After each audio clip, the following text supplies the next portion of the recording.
Hi, and welcome to Interview Success Formula's Resume Tips and Strategies. When writing your resume, there are strategies with which you can write to make the most powerful impact of your career document.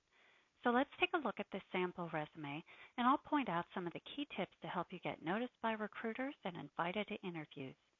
We'll start with your contact information and 2 points of interest.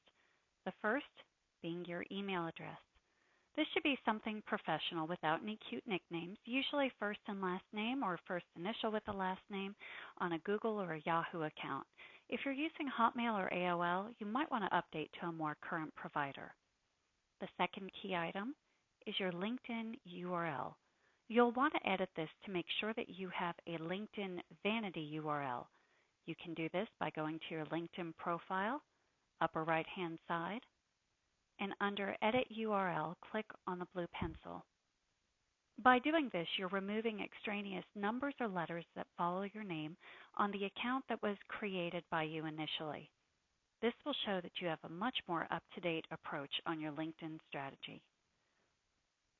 Keep in mind that throughout this document, it should be written in first person, but always using an implied I.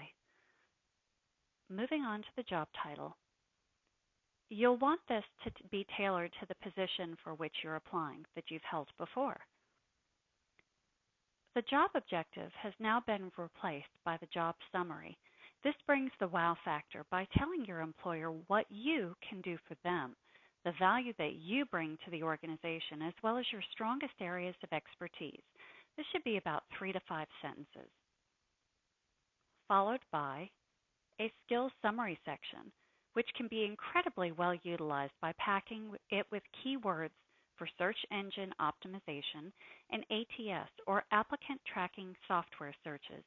You can easily tailor these different skills for a particular job description, as well as shifting their priorities. Following is the professional experience, and underneath the company name, you'll definitely want to include a brief description of the company to give the reader some scope as to the work environment in which you're comfortable working.